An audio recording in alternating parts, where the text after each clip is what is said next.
तित पावन धन साहिब श्री गुरु ग्रंथ साहिब सच्चे पातशाह जी महाराज हजूर दी परम दया सदका सतसंगत दा सुभाग समां आपां नूं प्राप्त होया है।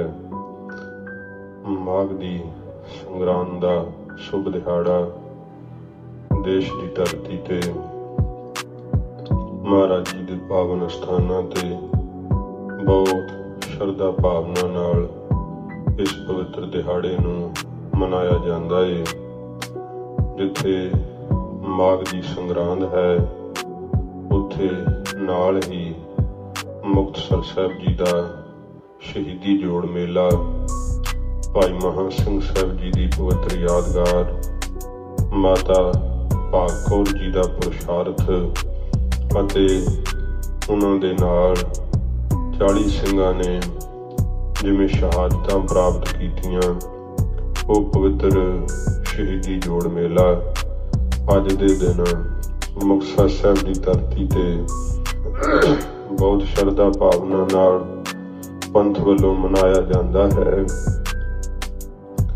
कईयां ने अपने मन का शंका प्रगट करके सिख संगतां दे अंदर ये भरम भी फैलाउणा शुरू किया कि जी जिहड़ा 40 मुक्तियां दा शहीदी दिहाड़ा है ये भी अखे ब्राह्मण ने माघ दी संगरांद नूं जोड़ दिता है। ये साध संगत जी पंथ विच होए गुरमतियां मुताबक माघ दी संगरांद नूं ये दिहाड़ा मनाया जाता है। भावें कि ये युद्ध जेठ हाड़ की गर्मी विच होया सीगा ते जेठ दे महीने विच यंत्रियां विचों शहीदी दिहाड़ा आउंदा है संगतां दी गियात वास्ते, पर ये माघ दी संगरांद नूं ही क्यों मनाया जांदा है? क्योंकि जदों ऐसी गर्मी की रुत विच पंथ मुक्तसर साहिब विखे शहीदी जोड़ मेला मनाउण लई इकत्तर हुंदा सीगा तां रेतली धरती होण करके उन्हां जिहड़ा सीगा घोड़ियां लई भी घाह पट्ठा बाहला नहीं सी प्राप्त हुंदा ते उन्हां समयां विच अजकल तां कोई किल्लत नहीं है, नाले पानी दा एडा प्रबंध नहीं सीगा कोई ज़्यादा ते हुण तां बहुत वधिया प्रबंध ने। पर गर्मी की रुत विच लंगर आदि भी ज़्यादा चिर नहीं सी रखिया जा सकता। संगतां नूं ते दलां पंथां नूं घोड़ियां नूं बहुत ज़्यादा इउं मुश्किलां आउंदियां सीगियां। उस वक्त विच पंथ ने यह गुरमता कीता सीगा कि जिहड़ा मुक्तसर साहिब दा शहीदी जोड़ मेला है ये माघ दी संगरांद नूं पंथ इत्थे इकट्ठा होकर के मनाया करे ते इस करके ये शहीदी जोड़ मेला माघ दी संगरांद नूं मुक्तसर साहिब की धरती ते मनाया जाता है। जे कोई हुण ख्याल करके ये तर्क करदा है कि बई हुण तां पानी की किल्लत नहीं, घोड़ियां वास्ते कोई घाह पट्ठे की किल्लत नहीं, पर ये पंथ दे गुरमते कोई अकल्ला दुकल्ला नहीं बदल सकता। पंथ दे गुरमते पंथ ही आप जिहड़ा है वो इकट्ठा होकर के कोई ना कोई फैसला कर सकता है। तख्त साहिबां दे जथेदार ने होर पंथ दीयां महान शख्सियतां हन, वो आपस विच गुरमता करके तख्त साहिब तो कोई भी ऐलान किया जा सकता है ते सारी कौम जिहड़ी है वो पंथ दे गुरमते उत्ते फुल चढ़ावेगी। तो जिहड़ा कोई कहे कि मैं ये सिद्ध करदा हाँ कि ये जेठ नूं होया उदों ही दिहाड़ा मनाउणा चाहीदा, ठीक है कि युद्ध तां गर्मी की रुत विच ही होया है, पर पंथ दे गुरमते जिहड़े है वो महान हन। हरेक गुरसिख नूं पंथ दे गुरमतियां अनुसार ही चलना चाहीदा, तां ही कौम विच एका रहिंदा है। तो इस करके ये शंका ना मन दे अंदर कदे करना। तो ये जो शहीदी जोड़ मेला है भाई महा सिंह जी दी ਪਵਿੱਤਰ ਕੁਰਬਾਨੀ ਨਾਲ ਜੁੜਿਆ ਹੋਇਆ ਪਵਿੱਤਰ ਜੋੜ ਮੇਲਾ ਏ। ਮਾਤਾ ਭਾਗ ਕੌਰ ਜੀ ਦਾ ਇਸ ਦੇ ਅੰਦਰ ਬੜਾ ਵੱਡਾ ਪੁਰਸ਼ਾਰਥ ਹੈ। ਇਹ ਇਤਿਹਾਸ ਜ਼ਿਕਰ ਕਰਦਾ ਹੈ ਜਦੋਂ ਪੰਥਵਾਲੀ ਸਤਿਗੁਰੂ ਜੀ ਰਾਮਿਆਣੇ ਆਏ ਸੀਗੇ ਤੇ ਮਾਝੇ ਦੇ ਰਾਜਨੀਤਿਕ ਲੋਕ ਬਹੁਤ ਵੱਡਾ ਇਕੱਠ ਲੈ ਕਰਕੇ, ਜਿਹਦੇ ਵਿੱਚ ਸੰਗਤਾਂ ਸਨ ਬਹੁਤ ਜ਼ਿਆਦੀਆਂ, ਹਜ਼ੂਰ ਦਾ ਦਰਸ਼ਨ ਕਰਨ ਲਈ ਇੱਥੇ ਆਏ ਸੀ। ਜਦ ਮਹਾਰਾਜ ਜੀ ਦਾ ਦਰਸ਼ਨ ਕੀਤਾ, ਸੱਚੇ ਪਾਤਸ਼ਾਹ ਜੀ ਦੇ ਪਰਿਵਾਰ ਦੀਆਂ ਸ਼ਹਾਦਤਾਂ ਤੇ ਅਫਸੋਸ ਜ਼ਾਹਰ ਕਰਨ ਲੱਗੇ। ਬਹੁਤ ਸਾਰੀਆਂ ਗੱਲਾਂ ਇਹਨਾਂ ਰਾਜਨੀਤਿਕ ਲੀਡਰਾਂ ਨੇ ਕਹੀਆਂ। ਫਿਰ ਹਜ਼ੂਰ ਦੇ ਅੱਗੇ ਇਉਂ ਬਚਨ ਕਰਨ ਲੱਗੇ ਕਿ ਮਹਾਰਾਜ, ਅਸੀਂ ਵਿੱਚ ਪੈ ਕੇ ਨਰੰਗੇ ਨਾਲ ਤੁਹਾਡੀ ਸੁਲ੍ਹਾ ਕਰਾ ਦਿੰਦੇ ਹਾਂ। ਸੱਚੇ ਪਾਤਸ਼ਾਹ ਜੀ ਮਹਾਰਾਜ ਉਹਨਾਂ ਦੀਆਂ ਸਾਰੀਆਂ ਗੱਲਾਂ ਹਜ਼ੂਰ ਸੁਣੀ ਗਏ। ਅਖੀਰ ਫਿਰ ਮਹਾਰਾਜ ਜੀ ਨੇ ਕਿਹਾ ਕਿ ਬਈ ਸਾਡੀ ਇੱਕ ਗੱਲ ਦਾ ਜਵਾਬ ਦਿਓ, ਸਿੱਖ ਉਪਦੇਸ਼ ਲੈਂਦਾ ਹੈ ਕਿ ਜਾਂ ਦਿੰਦਾ ਹੁੰਦਾ ਹੈ? ਕਹਿਣ ਲੱਗੇ ਮਹਾਰਾਜ, ਸਿੱਖ ਤਾਂ ਫਿਰ ਉਪਦੇਸ਼ ਲੈਂਦਾ ਹੀ ਹੈ। ਮਹਾਰਾਜ ਕਹਿੰਦੇ, ਤੁਸੀਂ ਸੁਲ੍ਹਾ ਕਰਾਉਣ ਵਾਲੇ ਉਸ ਵਕਤ ਕਿੱਥੇ ਸੀਗੇ ਜਦੋਂ ਸਾਡੇ ਪਿਤਾ ਜੀ ਦੀ ਸ਼ਹਾਦਤ ਹੋਈ ਸੀ? ਉਦੋਂ ਤੁਸੀਂ ਸੁਲ੍ਹਾ ਕਰਾਉਣ ਵਾਲਿਓ ਕਿੱਥੇ ਸੀ ਜਦੋਂ ਕੱਚੀ ਗੜੀ ਨੂੰ 10 ਲੱਖ ਦਾ ਘੇਰਾ ਪਿਆ ਸੀਗਾ? ਉਦੋਂ ਤੁਸੀਂ ਕਿੱਥੇ ਸੀ ਜਦੋਂ ਸਾਡੇ ਬਿਰਧ ਮਾਤਾ ਗੁਜਰ ਕੌਰ ਜੀ ਠੰਡੇ ਬੁਰਜ ਵਿੱਚ ਕੈਦ ਸਨ ਤੇ ਸਾਡੇ ਛੋਟੇ ਸਾਹਿਬਜ਼ਾਦਿਆਂ ਨੂੰ ਨੀਹਾਂ ਵਿੱਚ ਜ਼ਾਲਮ ਸੂਬੇਦਾਰ ਵਜ਼ੀਰ ਖਾਨ ਨੇ ਚਿਣ ਕੇ ਸ਼ਹੀਦ ਕਰ ਦਿੱਤਾ ਸੀ? ਉਦੋਂ ਤੁਸੀਂ ਕਿੱਥੇ ਸੀ? ਨੀਵੀਆਂ ਪਾ ਲਈਆਂ ਸਾਰਿਆਂ ਨੇ। ਕਹਿਣ ਲੱਗੇ ਮਹਾਰਾਜ, ਔਖਾ ਬੜਾ ਹੈ। ਜੇ ਤਾਂ ਇਸੇ ਤਰ੍ਹਾਂ ਹੀ ਆਪਨੇ ਜਿਹੜਾ ਹੈ ਆਪਣਾ ਮਤਾ ਰੱਖਣਾ ਤਾਂ ਮਹਾਰਾਜ ਬੜੀ ਹਕੂਮਤ ਡਾਢੀ ਹੈ, ਸਾਥੋਂ ਇਉਂ ਫਿਰ ਸਿੱਖੀ ਨਹੀਂ ਕਮਾਈ ਜਾਂਦੀ। ਰੋਹ ਵਿੱਚ ਆ ਕੇ ਸਤਿਗੁਰੂ ਜੀ ਨੇ ਕਿਹਾ, ਜਿਹਦੇ ਕੋਲ ਸਾਡੀ ਸਿੱਖੀ ਨਹੀਂ ਕਮਾਈ ਜਾਂਦੀ ਸਾਨੂੰ ਲਿਖ ਕੇ ਦੇ ਦਿਓ, ਸਾਨੂੰ ਤੁਹਾਡੇ ਕੱਚੇ ਪਿੱਲਿਆਂ ਦੀ ਲੋੜ ਨਹੀਂ, ਜਾਓ ਚਲੇ ਜਾਓ ਇੱਥੋਂ।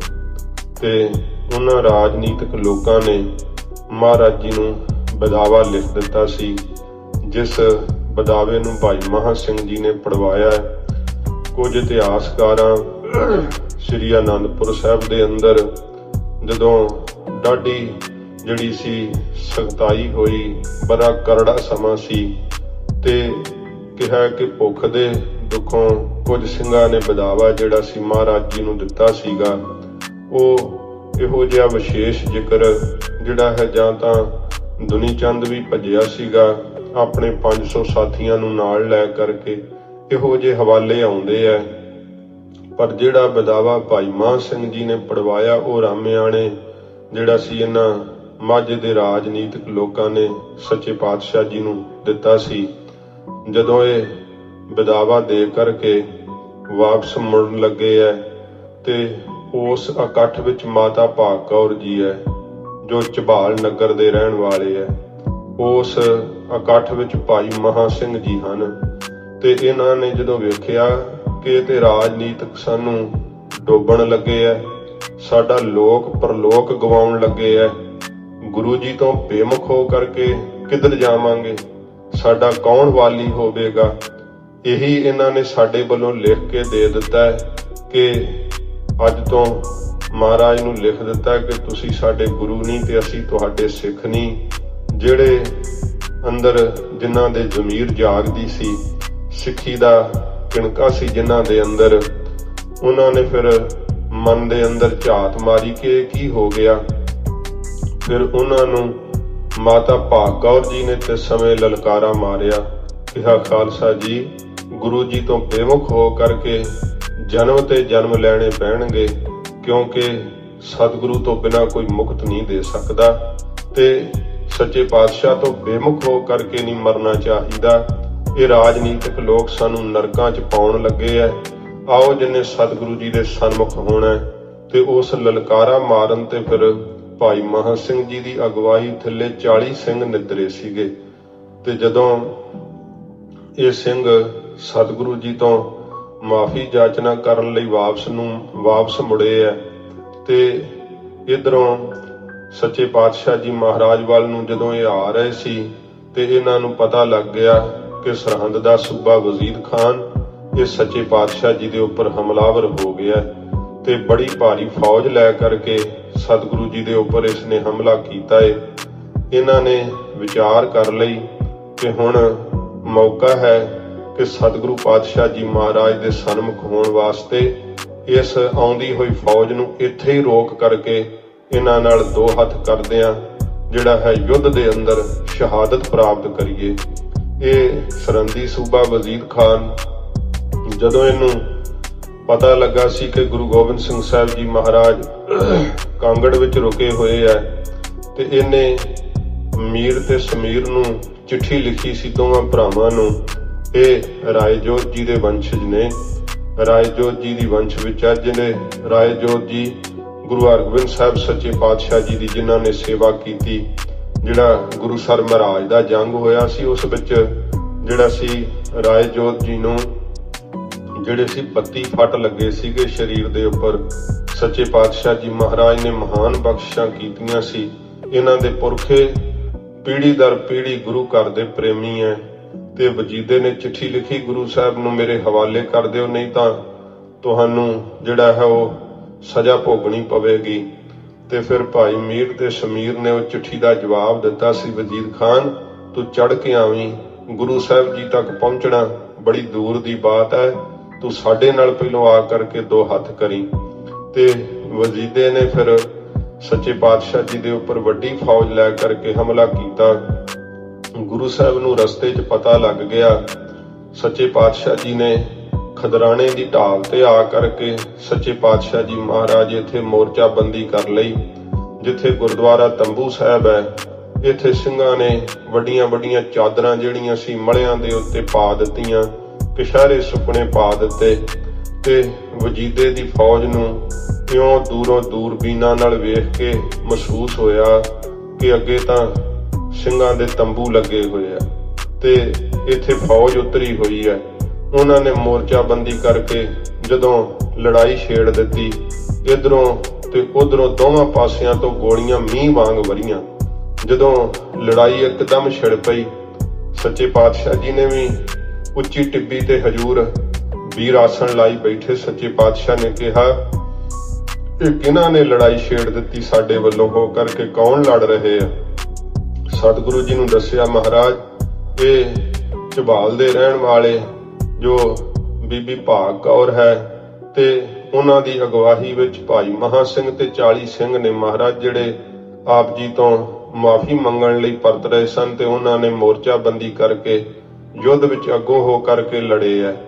ਸੱਚੇ ਪਾਤਸ਼ਾਹ ਜੀ ਮਹਾਰਾਜ ਆਪਣੇ ਦਿਲੋਂ ਮਹਾਰਾਜ ਬਖਸ਼ਿਸ਼ਾਂ ਕਰਦੇ ਆ ਸਿੰਘਾਂ ਦੇ ਉੱਤੇ।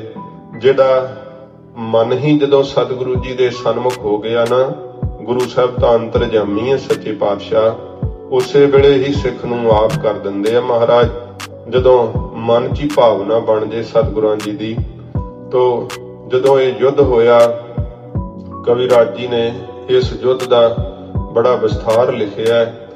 ਦੂ ਬਦੂ ਲੜਾਈ ਹੋਈ ਤੇ ਜਿਹੜੇ ਮਾਤਾ ਭਾਗ ਕੌਰ ਜੀ ਗਹਿਰੇ ਫੱਟ ਵੱਜੇ ਇਹਨਾਂ ਨੂੰ ਹੀ ਤੇ ਸਿੰਘ ਫਿਰ ਲੜਦੇ ਹੋਏ ਸ਼ਹੀਦੀਆਂ ਪ੍ਰਾਪਤ ਕਰ ਗਏ। ਜਿਸ ਪਾਸੇ ਵੱਲੋਂ ਜ਼ੋਰ ਪੈਂਦਾ ਸੀ ਮਹਾਰਾਜ ਆਪਣੇ ਸਤਿਗੁਰੂ ਜੀ ਪੱਥੇ ਚੋਂ ਕੱਢ ਕੇ ਕਮਾਨ ਤੇ ਚੜ੍ਹ ਕੇ ਤੀਰ ਛੱਡ ਸੀਗੇ। ਕਈਆਂ ਨੂੰ ਪਾੜਦਾ ਹੋਇਆ ਤੀਰ ਪਾਰ ਹੋ ਜਾਂਦਾ ਸੀ, ਫੌਜ ਠੰਬਰ ਕੇ ਖਲੋ ਜਾਂਦੀ ਸੀ। ਇੰਨੀ ਜ਼ਿਆਦੀ ਗਰਮੀ ਸੀਗੀ, ਲਾਗੇ ਪਾਣੀ ਕਿਤੇ ਨਹੀਂ ਸੀਗਾ। ਘੋੜਿਆਂ ਦੀਆਂ ਜ਼ਬਾਨਾਂ ਸੰਘ ਨੂੰ ਲੱਗ ਰਹੀਆਂ ਸੀ। ਤੜਫ ਤੜਫ ਕੇ ਪਾਣੀ ਦੀ ਪਿਆਸ ਨਾਲ ਘੋੜੇ ਮਰ ਰਹੇ ਸੀ, ਸਿਪਾਹੀ ਮਰ ਰਹੇ ਸਨ, ਕਿਤੇ ਪਾਣੀ ਪੀਣ ਨੂੰ ਨਾ ਸੀ ਲੱਭਦਾ। ਬਹੁਤਾ ਚਿਰ ਵਜੀਦੇ ਦੀ ਫੌਜ ਫਿਰ ਨਾ ਟਿਕ ਨਾ ਸਕੀ, ਸੱਚੇ ਪਾਤਸ਼ਾਹ ਦੇ ਤੀਰਾਂ ਦੀ ਤਾਬ ਨਾ ਝੱਲ ਸਕੀ। ਸਿੰਘ ਵੀ ਫਿਰ ਬਹੁਤ ਜ਼ਿਆਦਾ ਵੀਰਤਾ ਨਾਲ ਲੜੇ, ਭਾਰੀ ਪੁਰਸ਼ਾਰਥ ਕੀਤਾ। ਜਦੋਂ ਫੌਜ ਫਿਰ ਮੂੰਹ ਦੀ ਖਾ ਕਰਕੇ ਭੱਜੀ ਆ ਉੱਥੋਂ, ਸੱਚੇ ਪਾਤਸ਼ਾਹ ਮਹਾਰਾਜ ਯੁੱਧ ਫਤਿਹ ਹੋਇਆ ਜਾਣ ਕਰਕੇ ਮਹਾਰਾਜ ਜੀ ਜਦੋਂ ਘੋੜੇ ਤੇ ਚੜ੍ਹ ਕਰਕੇ ਯੁੱਧ ਦੇ ਮੈਦਾਨ ਦਾ ਜਾਇਜ਼ਾ ਲੈਣ ਵਾਸਤੇ ਆਉਣ ਲੱਗੇ, ਉੱਥੇ ਟੁੱਟੀ ਹੋਈ ਰਕਾਬ ਪਈ ਹੈ। ਮਹਾਰਾਜ ਜੀ ਜਦੋਂ ਕਾਹਲੀ ਨਾਲ ਸਤਿਗੁਰੂ ਜੀ ਅਸਵਾਰ ਹੋਣ ਲੱਗੇ ਤੇ ਰਕਾਬ ਟੁੱਟ ਗਈ ਸੀਗੀ। ਉਹ ਰਕਾਬ ਦੇ ਵੀ ਦਰਸ਼ਨ ਸੰਗਤਾਂ ਕਰਦੀਆਂ ਨੇ। ਸੱਚੇ ਪਾਤਸ਼ਾਹ ਪਲਾਕੀ ਮਾਰ ਕੇ ਘੋੜੇ ਤੇ ਮਹਾਰਾਜ ਸਵਾਰ ਹੋਏ। ਸਤਿਗੁਰੂ ਜੀ ਜਦੋਂ ਯੁੱਧ ਦੇ ਮੈਦਾਨ ਵਿੱਚ ਆਏ ਹੈ, ਇੱਥੇ ਸਤਿਗੁਰਾਂ ਜੀ ਨੇ ਉਤਰ ਕੇ ਫਿਰ ਸਿੰਘਾਂ ਦੇ ਸਰੀਰਾਂ ਵੱਲ ਜਦੋਂ ਤੱਕਿਆ ਤੇ ਏਡਾ ਪਿਆਰ ਦਾ ਉਮਾਹਾ ਸਤਿਗੁਰੂ ਜੀ ਨੂੰ ਆਇਆ ਹੈ। ਮਹਾਰਾਜ ਜੀ ਨੇ ਇੱਕ ਇੱਕ ਸ਼ਹੀਦ ਸਿੰਘ ਨੂੰ ਇਹ ਖਿਤਾਬ ਦਿੰਦਿਆਂ ਹੋਇਆਂ ਮੇਰਾ 10 ਹਜ਼ਾਰੀ ਹੈ, ਮੇਰਾ 20 ਹਜ਼ਾਰੀ ਹੈ, 30 ਹਜ਼ਾਰੀ ਹੈ, ਇਉਂ ਸੱਚੇ ਪਾਤਸ਼ਾਹ ਜੀ ਮਹਾਰਾਜ ਬੜੀਆਂ ਬਖਸ਼ਿਸ਼ਾਂ ਕੀਤੀਆਂ। ਮਾਤਾ ਭਾਗ ਕੌਰ ਜੀ ਨੂੰ ਉਠਾਇਆ ਗਿਆ ਤੇ ਇਹਨਾਂ ਦੇ ਗਹਿਰੇ ਫੱਟ ਸੀਤੇ ਗਏ, ਮਰਮ ਪੱਟੀ ਆਦਿ ਕੀਤੀ ਗਈ। ਭਾਈ ਮਹਾ ਸਿੰਘ ਜੀ ਸਹਿਕ ਰਹੇ ਸੀ ਤੇ ਗੁਰੂ ਗੋਬਿੰਦ ਸਿੰਘ ਸੱਚੇ ਪਾਤਸ਼ਾਹ ਦਾ ਧਿਆਨ ਕਰਕੇ ਚੇਤੇ ਕਰ ਰਹੇ ਸਨ। ਇਹ ਸਾਰੇ ਜਥੇ ਦੇ ਸਰਦਾਰ ਸਨ, ਜਰਨੈਲ ਸਨ। ਤੇ ਇਉਂ ਜ਼ਿਕਰ ਆਉਂਦਾ ਹੈ ਕਿ ਸਿੰਘ ਜਿਹੜੇ ਸ਼ਹੀਦ ਹੋ ਗਏ ਸੀ ਉਹ ਭਾਈ ਮਹਾ ਸਿੰਘ ਨੂੰ ਕਹਿੰਦੇ ਸੀ, ਭਾਈ ਮਹਾ ਸਿੰਘ ਜਿੰਨਾ ਚਿਰ ਬਦਾਵਾ ਨਹੀਂ ਪੜਵਾ ਲੈਂਦਾ ਸਵਾਸ ਨਾ ਛੱਡੀ, ਕਿਉਂਕਿ ਭਾਵੇਂ ਮਹਾਰਾਜ ਵਾਸਤੇ ਹੀ ਯੁੱਧ ਵਿੱਚ ਲੜਦੇ ਹੋਏ ਸ਼ਹੀਦ ਹੋਏ ਆ, ਪਰ ਸਤਿਗੁਰੂ ਜੀ ਤੋਂ ਸਨਮੁਖ ਕਰਵਾ ਦੇ, ਕਿਉਂਕਿ ਸੱਚਖੰਡ ਦੇ ਬੂਹੇ ਸਾਨੂੰ ਬੰਦ ਮਿਲਦੇ ਆ। ਜੇ ਮਹਾਰਾਜ ਦੇ ਸਨਮੁਖ ਹੋਏ ਫਿਰ ਹੀ ਸੱਚਖੰਡ ਦਾ ਦਰਵਾਜ਼ਾ ਖੁੱਲੇਗਾ ਸਾਨੂੰ ਅੰਦਰ ਜਾਣ ਵਾਸਤੇ। ਇਉਂ ਭਾਈ ਮਹਾਂ ਸਿੰਘ ਜੀ ਸੱਚੇ ਪਾਤਸ਼ਾਹ ਜੀ ਮਹਾਰਾਜ ਅੰਤਰਜਾਮੀ ਹਜੂਰ ਉੱਥੇ ਜਦੋਂ ਚੱਲਦੇ ਹੋਏ ਮਹਾਰਾਜ ਜੀ ਆਏ ਹੈ ਤੇ ਭਾਈ ਮਹਾਂ ਸਿੰਘ ਦਾ ਸੀਸ ਸਤਿਗੁਰੂ ਜੀ ਨੇ ਆਪਣੇ ਪੱਟ ਦੇ ਉੱਪਰ ਰੱਖ ਕਰਕੇ ਵੀਰ ਆਸਣ ਲਾ ਕੇ ਸਤਿਗੁਰਾਂ ਜੀ ਨੇ ਆਪਣੇ ਪੱਲੂ ਨਾਲ ਜਿਹੜਾ ਸੀ ਭਾਈ ਮਹਾਂ ਸਿੰਘ ਦਾ ਲਹੂ ਲੱਬੜਿਆ ਚਿਹਰਾ ਸਾਫ਼ ਕੀਤਾ। ਨੇਤਰ ਜਦੋਂ ਉਘੇੜੇ ਤੇ ਬਾਜਾਂ ਵਾਲੇ ਸਤਿਗੁਰੂ ਜੀ ਦਾ ਨੂਰਾਨੀ ਚਿਹਰਾ ਜਦੋਂ ਭਾਈ ਮਹਾਂ ਸਿੰਘ ਜੀ ਨੇ ਤੱਕਿਆ, ਬੜੇ ਜ਼ੋਰ ਨਾਲ ਦੋਵੇਂ ਹੱਥ ਇਕੱਠੇ ਕਰਕੇ ਹਜ਼ੂਰ ਨੂੰ ਨਮਸਕਾਰ ਕੀਤੀ। ਸੱਚੇ ਪਾਤਸ਼ਾਹ ਜੀ ਮਹਾਰਾਜ ਬਹੁਤ ਪ੍ਰਸੰਨ ਚਿੱਤ ਬਚਨ ਕਹੇ, ਭਾਈ ਮਹਾਂ ਸਿਆਂ ਦੱਸ ਤੈਨੂੰ ਕੀ ਚਾਹੀਦਾ, ਤਰਲੋਕੀ ਦਾ ਰਾਜ ਦੇ ਦਈਏ, ਚਿਰੰਜੀਵੀ ਕਰ ਦਈਏ, ਤੇਰਾ ਸਾਰਾ ਸਰੀਰ ਨਰੋਆ ਕਰ ਦਈਏ, ਦੱਸ ਤੈਨੂੰ ਜੋ ਚਾਹੀਦਾ ਉਹ ਮੰਗ ਲੈ। ਭਾਈ ਮਹਾਂ ਸਿੰਘ ਜੀ ਨੇ ਕਿਹਾ, ਸੱਚੇ ਪਾਤਸ਼ਾਹ ਮੈਨੂੰ ਕੁਝ ਨਹੀਂ ਚਾਹੀਦਾ, ਆਪ ਜੇ ਤਰੁੱਠੇ ਹੋ ਤੇ ਮਹਾਰਾਜ ਬਦਾਵਾ ਪਾੜ ਦਿਓ। ਸਤਿਗੁਰੂ ਗਰੀਬ ਨਵਾਜ ਨੇ ਕਿਹਾ ਕਿ ਉਹ ਤਾਂ ਸਾਨੂੰ ਰਾਜਨੀਤਿਕ ਲੋਕਾਂ ਨੇ ਦਿੱਤਾ, ਤੂੰ ਆਪਣੇ ਲਈ ਮੰਗ ਲੈ। ਨਹੀਂ ਸੱਚੇ ਪਾਤਸ਼ਾਹ ਮਾਝੇ ਦੀ ਟੁੱਟੀ ਗੰਢ ਲਓ। ਮਹਾਰਾਜ ਸੱਚੇ ਪਾਤਸ਼ਾਹ ਆਪ ਦੀ ਸਿੱਖੀ ਦਾ ਬੀਜ ਹੈ ਇਸ ਧਰਤੀ ਦੇ ਉੱਤੇ, ਕਦੇ ਮਹਾਰਾਜ ਆਪ ਦੀ ਸਿੱਖੀ ਦਾ ਬੀਜ ਇਸ ਧਰਤੀ ਤੋਂ ਨਾਸ਼ ਨਾ ਹੋਵੇ, ਇਹ ਵਰ ਬਖਸ਼ ਦਿਓ, ਕਿਰਪਾ ਕਰੋ ਮਹਾਰਾਜ ਬਦਾਵਾ ਪਾੜ ਦਿਓ। ਸੱਚੇ ਪਾਤਸ਼ਾਹ ਤਰਲੋਕੀ ਦਾ ਰਾਜ ਦੇ ਰਹੇ ਸੀ ਤੇ ਕਹਿੰਦੇ, ਧੰਨ ਸਿੱਖਾ ਤੂੰ ਸਾਰਾ ਕੁਝ ਤਿਆਗ ਕਰਕੇ ਦੂਸਰਿਆਂ ਵਾਸਤੇ ਉਪਕਾਰ ਕੀਤਾ ਹੀ। ਗਰੀਬ ਨਵਾਜ ਸੱਚੇ ਪਾਤਸ਼ਾਹ ਆਪਦੇ ਕਮਰ ਕੱਸੇ ਚੋਂ ਬਦਾਵਾ ਕੱਢਿਆ ਤੇ ਭਾਈ ਮਹਾਂ ਸਿੰਘ ਦੇ ਸਾਹਮਣੇ ਸਤਿਗੁਰਾਂ ਜੀ ਨੇ ਉਹ ਬਦਾਵਾ ਪਾੜਿਆ। ਟੂਟੀ ਗੱਡ ਨਹਾਰ ਗੋਪਾਲ, ਸੱਚੇ ਪਾਤਸ਼ਾਹ ਮਹਾਰਾਜ ਨੇ ਟੁੱਟੀ ਗੰਢ ਲਈ।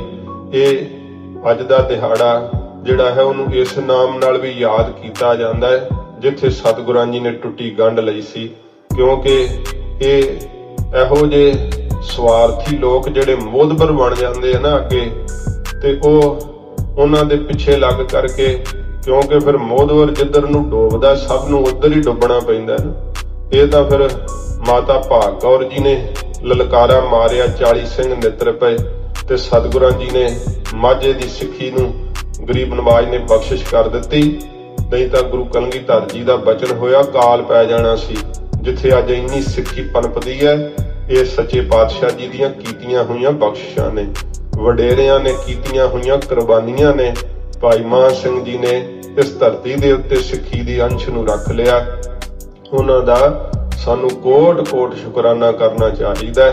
ਤੇ ਜੇ ਅੱਜ ਵੇਖੀਏ ਤੇ ਮਾਝਾ ਜਿਹੜਾ ਹੈ ਉਹ ਸਿੱਖੀ ਦੇ ਵਿੱਚ ਸਭ ਤੋਂ ਮੋਹਤਬਰ ਮੰਨਿਆ ਜਾਂਦਾ ਹੈ, ਕੁਰਬਾਨੀਆਂ ਵਾਸਤੇ ਵੀ ਮੋਹਤਬਰ ਮੰਨਿਆ ਜਾਂਦਾ ਹੈ। ਭਾਵੇਂ ਕਿ ਇਲਾਕਿਆਂ ਦਾ ਕੋਈ ਭੇਦ ਭਾਵ ਨਹੀਂ ਸਿੱਖੀ ਦੇ ਅੰਦਰ, ਪਰ ਫਿਰ ਵੀ ਸਤਿਗੁਰਾਂ ਦੀਆਂ ਜਿਨ੍ਹਾਂ ਨੇ ਬਖਸ਼ਿਸ਼ਾਂ ਲਈਆਂ ਨੇ ਉਹਨਾਂ ਦੇ ਉੱਤੇ ਬੜੀ ਕਿਰਪਾ ਰਹਿਮਤ ਮਹਾਰਾਜ ਦੀ ਵਰਤਦੀ ਹੈ।